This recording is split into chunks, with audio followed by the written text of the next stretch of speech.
आज हम एक ऐसी किताब के बारे में बात करेंगे जिसने लाखों लोगों के जीवन को सकारात्मक तरीके से बदल दिया है। यह किताब डेल कार्नेगी की मशहूर किताब द लीडर इन यू है। यह किताब बताती है कि नेतृत्व सिर्फ एक पद नहीं बल्कि एक गुण है। यह किताब सिखाती है कि आप अपने अंदर के नेता को कैसे पहचान सकते हैं और उसे बेहतर बना सकते हैं। डेल कार्नेगी ने इस पुस्तक में नेतृत्व के ऐसे व्यावहारिक सिद्धांत दिए हैं जो न केवल आपको एक बेहतर नेता बनाएंगे बल्कि आपको दूसरों का सम्मान और विश्वास जीतने में भी मदद करेंगे। चाहे आप किसी टीम का नेतृत्व कर रहे हों, किसी प्रोजेक्ट पर काम कर रहे हों या अपने निजी जीवन को बेहतर बनाना चाहते हों, यह पुस्तक हर जगह उपयोगी होगी। इस पुस्तक में आप सीखेंगे प्रभावी संचार के माध्यम से लोगों का दिल कैसे जीता जाए, दूसरों के दिलों में जगह कैसे बनाई जाए, टीम वर्क को कैसे बढ़ावा दिया जाए, दूसरों को कैसे प्रेरित किया जाए और अपना सर्वश्रेष्ठ प्रदर्शन कैसे करें। यह पुस्तक बताती है कि एक सच्चा नेता बनने के लिए न केवल निर्देश देना महत्वपूर्ण है बल्कि दूसरों की बात सुनना और उन्हें समझना भी उतना ही आवश्यक है। किसी को आगे बढ़ने में मदद करना, उनके विचारों का सम्मान करना और उन्हें अपने सर्वोत्तम स्तर पर प्रदर्शन करने के लिए प्रेरित करना नेतृत्व का सच्चा सार है। तो दोस्तों, अगर आप भी अपने अंदर के लीडर को जगाना चाहते हैं और जीवन में कुछ बड़ा हासिल करना चाहते हैं तो इस वीडियो को अंत तक जरूर देखें। चलिए अब बात करते हैं द लीडर इन यू से जुड़ी उन अनमोल सीखों की जो आपकी जिंदगी बदल सकती है।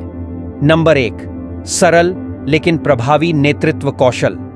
जब हम नेताओं के बारे में बात करते हैं तो अक्सर हमारे दिमाग में बड़े नाम आते हैं, जैसे कोई राजनीतिक नेता, कोई बड़ा प्रभावशाली व्यक्ति या सेना प्रमुख।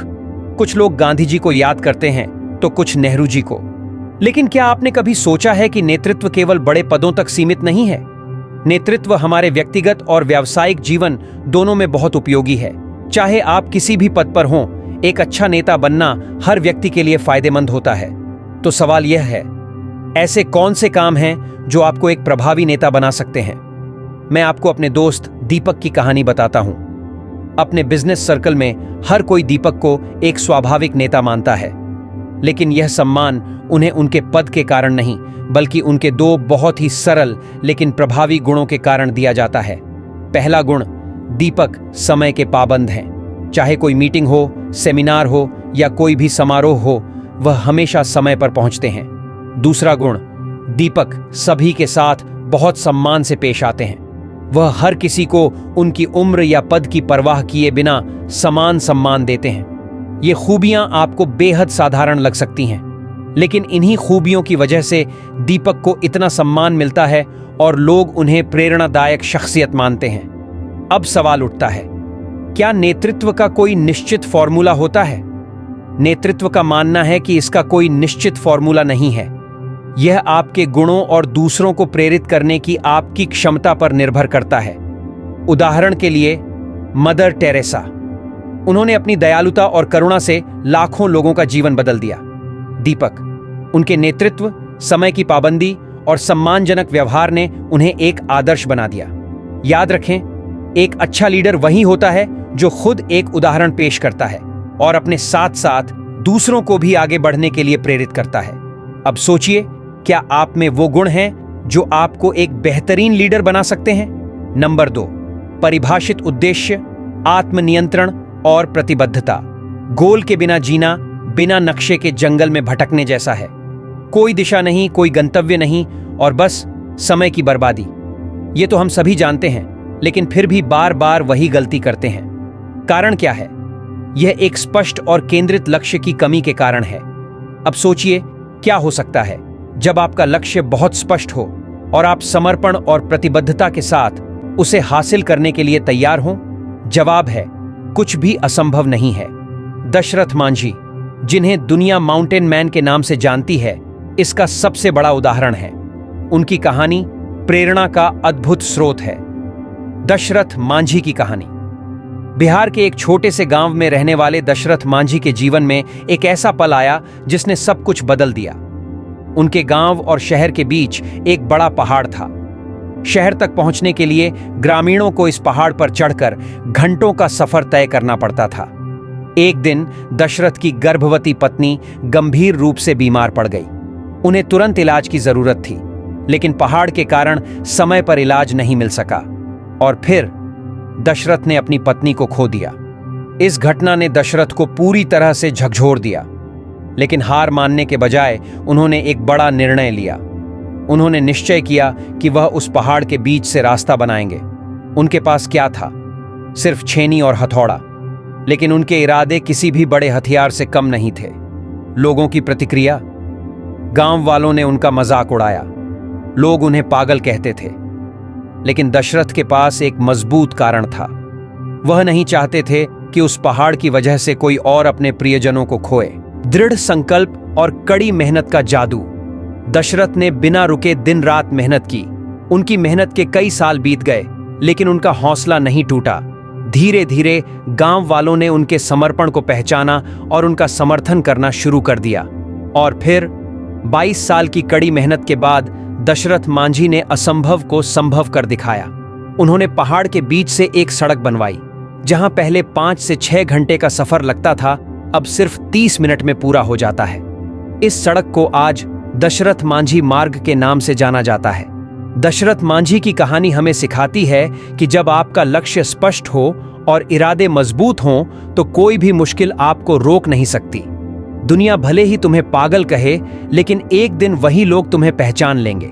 यदि आप सफलता से प्रेरित हैं, तो आप क्या कर रहे हैं? अपना लक्ष्य स्पष्ट करें। इसे प्राप्त करने के लिए पूर्ण समर्पण और प्रतिबद्धता के साथ जुट जाएं। याद रखें, असंभव सिर्फ एक शब्द है। आपकी मेहनत के आगे कुछ भी असंभव नहीं है। संख्या 3, स्पष्ट एवं प्रभावशाली संचार कौशल। दोस्तों, जब हम नेतृत्व की बात करते हैं तो कई मिथक हमारे मन में आते हैं। इनमें से एक यह है कि एक शक्तिशाली नेता वह है जो जोर से बोलता है और सबसे अधिक ध्यान आकर्षित करता है। लेकिन सच्चाई यह है कि केवल तेज आवाज उठाने या डर दिखाने से आप अस्थायी सफलता तो पा सकते हैं, पर यह न तो लोगों का विश्वास जीत पाएगा और न ही कोई स्थायी प्रभाव छोड़ पाएगा। एक सच्चा नेता बनने के लिए आपको अपने संचार कौशल के 3 मजबूत स्तंभों पर काम करना होगा।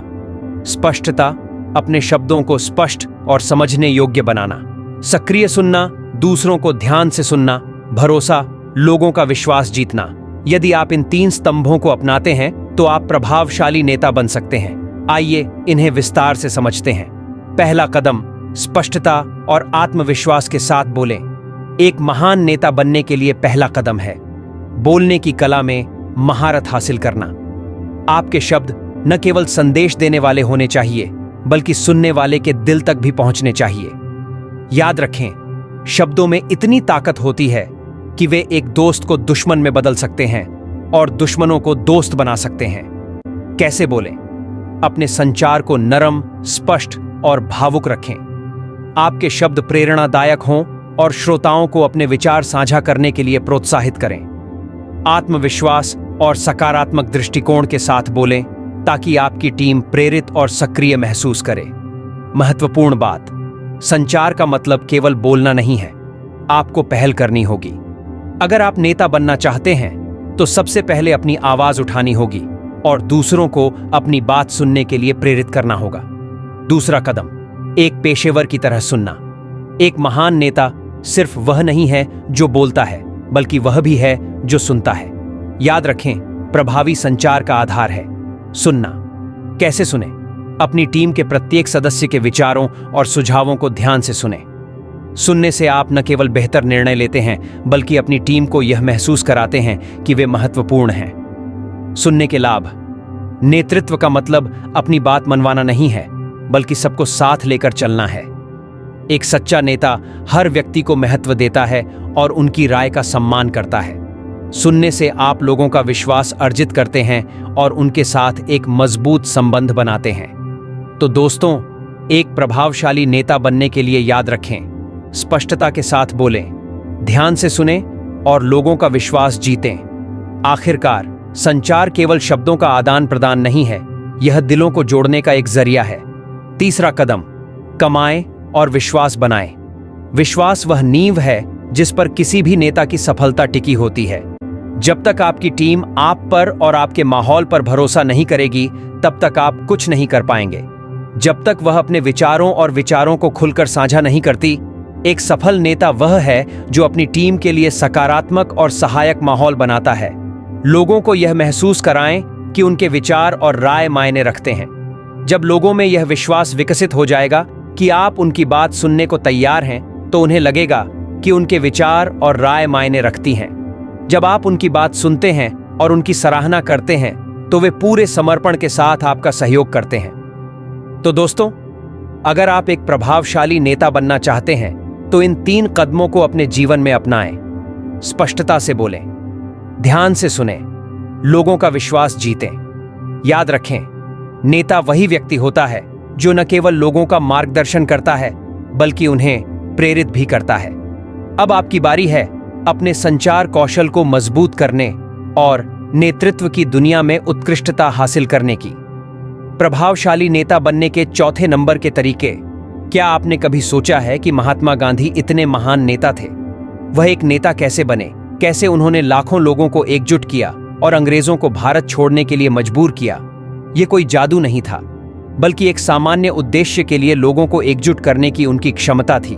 गांधी जी समझते थे कि यह संघर्ष सिर्फ उनका नहीं था, बल्कि हर भारतीय के पास था। स्वतंत्रता के लिए सामूहिक लड़ाई। जब उन्होंने लोगों को विश्वास और एक मजबूत कारण दिया, तो उन्होंने एक जन आंदोलन को जन्म दिया जिसने इतिहास बदल दिया। यही वास्तविक नेतृत्व है। दूसरों को बड़े सपने देखना और कड़ी मेहनत करना सिखाना, प्रेरित करना, नेतृत्व को जहाज के कप्तान की तरह समझना। अब बात करते हैं भारतीय क्रिकेट के पूर्व कप्तान MS धोनी की। धोनी हमेशा सही नहीं थे, लेकिन दबाव में भी शांत और सोच समझकर फैसले लेना उनकी खासियत थी। अच्छा नेता गलतियों से डरता नहीं है, बल्कि उन्हें इसे सीखने और बेहतर निर्णय लेने के लिए टीम के साथ काम करने के अवसर के रूप में देखता है। एक महान नेता जानता है कि लोगों को यह कैसे महसूस कराना है कि वे खुद से भी बड़ी किसी चीज का हिस्सा हैं। जब लोग समझते हैं कि उनके पास कुछ है, परिणाम की जिम्मेदारी, इसलिए वे अपना सब कुछ निवेश कर देते हैं। पैसा, बोनस, इन सब का डर तब तक बना रहता है जब तक उनकी बुनियादी जरूरतें पूरी नहीं हो जाती। लेकिन दीर्घकालिक प्रेरणा के लिए एक मजबूत उद्देश्य महत्वपूर्ण है। तो आप अपनी टीम को कैसे प्रेरित करते हैं? यात्रा के हर चरण में उन्हें शामिल करके शुरुआत करें। उनके छोटे छोटे प्रयासों की सराहना करें। जीत का जश्न मनाएं और उन्हें बताएं कि वे कितनी महत्वपूर्ण हैं। जब वे कोई गलती करें तो बस उन्हें नहीं कहें, उस गलती पर ध्यान न दें, उन्हें प्रोत्साहन दें और धैर्य के साथ आगे बढ़ने में उनका साथ दें। जब आप एक समान लक्ष्य के लिए लोगों को एक साथ लाते हैं, तो एक अद्भुत बात होती है। वे न केवल अपना काम करते हैं, बल्कि उससे आगे बढ़कर काम करते हैं। यह एक महान नेता की शक्ति है। अगर आप दूसरों में उस जुनून और उद्देश्य को प्रज्वलित कर सकते हैं, तो आप पहले से ही आधे रास्ते पर हैं। नंबर 5, मजबूत रिश्ते। मजबूत नेतृत्व की ओर अगर आप एक अच्छे नेता बनना चाहते हैं, तो सबसे पहले यह समझें कि आपको अपने सहकर्मियों के साथ एक मजबूत रिश्ता बनाना होगा। दूसरों के साथ मजबूत संबंध बनाना महत्वपूर्ण है। इसका मतलब न केवल उनके अच्छे समय में, बल्कि उनके बुरे समय में भी उनके साथ खड़ा होना है। कठिन समय में सहानुभूति दिखाना, उनकी सफलताओं का जश्न मनाना, और जब आप उनके साथ होते हैं, तो ये छोटी छोटी बातें आपके रिश्ते को मजबूत बनाएंगी। यदि आप दया और समर्थन दिखाते हैं, तो लोग इसे याद रखते हैं और जरूरत पड़ने पर आपके साथ खड़े होते हैं। यही नेतृत्व का सार है। एक अच्छे नेता का असली सार यह है कि वह अपनी टीम की समस्याओं, इच्छाओं और लक्ष्यों को समझता है। वह टीम के साथ तालमेल बिठाता है और एकता के विश्वास को बढ़ावा देता है। यह गुण आपको एक बेहतर नेता बनाता है। छोटे कदम, बड़े बदलाव। अगर आप स्वाभाविक रूप से लोगों में दिलचस्पी नहीं दिखा पा रहे हैं, तो चिंता न करें, छोटी शुरुआत करें। कार्यस्थल पर सभी का मुस्कुराहट या नमस्ते के साथ स्वागत करें। लोगों को यह महसूस कराएं कि आप उन्हें देखकर सचमुच खुश हैं। समय के साथ ये छोटी छोटी हरकतें आपकी आदत बन जाएंगी। एक साधारण सी मुस्कान भी बड़ा बदलाव ला सकती है। दूसरों के दृष्टिकोण को समझें, दूसरे क्या कहते हैं उसे सुनें और चीजों को उनकी भावना के दृष्टिकोण से देखना शुरू करें। इस तरह विश्वास बढ़ता है और रिश्ते मजबूत होते हैं। याद रखें, एक मजबूत रिश्ता न केवल आपके नेतृत्व में सुधार करता है, बल्कि आपके नंबर 6 को व्यक्तिगत विकास में भी मदद करता है। आलोचना को रचनात्मक तरीके से लें। इस दुनिया में कोई भी परफेक्ट नहीं है। गलतियां करना मानव स्वभाव का हिस्सा है, लेकिन अक्सर समाज गलतियों को बहुत कठोर नजरिए से देखता है, जिससे रचनात्मकता और जोखिम लेने की क्षमता कम हो जाती है। सोचिए, अगर हम गलतियां करते हैं तो उन्हें निर्णय लेने के बजाय सीखने का अनुभव माने। यही सोच हमें एक महान नेता के वास्तविक गुण की ओर ले जाती है। एक नेता की असली ताकत उंगली उठाने में नहीं, बल्कि दूसरों को सही रास्ता दिखाकर प्रेरित करने और उनका मार्गदर्शन करने में है। अब सवाल यह है कि आलोचना से कैसे निपटा जाए। अपनी गलतियां स्वीकार करें। एक नेता बनने के लिए पहला कदम यह है कि आप अपनी और अपनी टीम की गलतियों की जिम्मेदारी लें। जब आप अपनी गलतियां स्वीकार करते हैं तो लोग आपका अधिक सम्मान करते हैं। लोग आरोप प्रत्यारोप से बचते हैं। अक्सर लोग अपनी गलतियों के लिए दूसरों को जिम्मेदार ठहराते हैं, लेकिन एक सच्चा नेता ऐसा नहीं करता। वह अपनी टीम को प्रेरित करते हुए कहते हैं, इससे कोई फर्क नहीं पड़ता, हमने इसे संभाल लिया है, अगली बार हम इसे बेहतर तरीके से करेंगे। समाधान पर ध्यान केंद्रित करें। समस्याओं को बार बार हल करने के बजाय समाधान पर ध्यान दें। अगर आपको किसी को फीडबैक देना है तो उसे रचनात्मक और मददगार बनाएं। सिर्फ गलतियां गिनाने से कोई फर्क नहीं पड़ता। समाधान उन्मुख फीडबैक से ही सुधार आता है। प्रशंसा के साथ आलोचना करें। आलोचना को सकारात्मक में बदलने का यह सबसे अच्छा तरीका है कि इसे प्रशंसा के साथ जोड़ दिया जाए। कल्पना कीजिए, अगर आप किसी की गलतियों के साथ साथ उसके अच्छे काम की भी प्रशंसा करते हैं तो वह आपकी प्रतिक्रिया को बेहतर तरीके से लेगा। महान नेता वे हैं जो न केवल दूसरों को सुधारते हैं, बल्कि उन्हें प्रेरित भी करते हैं। आलोचना का उद्देश्य कभी भी किसी को ठेस पहुंचाना नहीं है, अपमान नहीं होना चाहिए, बल्कि एक बेहतर संस्करण बनने की प्रेरणा मिलनी चाहिए। नंबर 7, अपने दिमाग को ऊर्जा देने के लिए आराम करें। जैसे किसी गाड़ी को चलने के लिए ईंधन की जरूरत होती है, वैसे ही हमारे दिमाग और शरीर को काम करने के लिए आराम की जरूरत होती है। सिर्फ काम ही नहीं, उचित आराम भी जीवन का हिस्सा है। जीवन संतुलन पर चलता है, और यदि आप सफलता की ऊंचाइयों तक पहुंचना चाहते हैं तो आपको काम, परिवार, शौक और इच्छाओं के बीच संतुलन बनाना होगा। जब आप ऐसा करेंगे तो न केवल आपकी उत्पादकता बढ़ेगी, बल्कि आप हर कार्य को अधिक फोकस और दक्षता के साथ कर पाएंगे। एनर्जेटिक बने तो मिलेगा आराम। सफलता के पीछे भागते भागते कई बार हम भूल जाते हैं कि हमारा दिमाग कोई मशीन नहीं है। अगर आप लगातार काम करेंगे तो जल्द ही थकान महसूस होगी, और जो काम 2-3 घंटे में हो सकता था उसमें 5 घंटे लगेंगे। सच तो यह है कि हमारा दिमाग सिर्फ 3 से 4 घंटे तक ही फुल फोकस में काम कर पाता है। उसके बाद उसे रिचार्ज करने की जरूरत होती है। इसीलिए हर 2 से 3 घंटे में 20 से 30 मिनट का ब्रेक लें। यह सिर्फ विश्राम नहीं है, यह आपकी उत्पादकता और रचनात्मकता को बढ़ाने का एक तरीका है। लेकिन इसके लिए आपको अपनी सोच बदलनी होगी। विश्राम को समय की बर्बादी मानना बंद करें। कल्पना कीजिए कि आपके पास शानदार जन्मदिन की पार्टी की योजना बनाने का समय हो। अगर आप समय निकाल सकते हैं तो आप अपने अवकाश के समय की योजना क्यों नहीं बना सकते? ब्रेक के दौरान क्या करें? परिवार के साथ गुणवत्तापूर्ण समय बिताएं, दोस्तों के साथ मनोरंजक गतिविधियां करें, पेंटिंग, नृत्य या कोई अन्य रचनात्मक शौक अपनाएं। विश्राम के ये छोटे छोटे क्षण आपके मस्तिष्क को ईंधन देते हैं। यदि आप उसे वह देते हैं जिसकी उसे जरूरत है, तो अगली बार जब काम का दबाव बढ़े तो आप देखेंगे कि आप कितना जल्दी अपने लक्ष्य हासिल कर पाते हैं। यह द लीडर इन यू पुस्तक का सारांश था। ऐसे ही रोचक और उपयोगी वीडियो के लिए हमारे चैनल को सब्सक्राइब करें। सब्सक्राइब करना न भूलें। अगर आप किसी खास किताब का सारांश सुनना चाहते हैं तो हमें कमेंट करके जरूर बताएं। मिलते हैं अगले वीडियो में, तब तक के लिए धन्यवाद।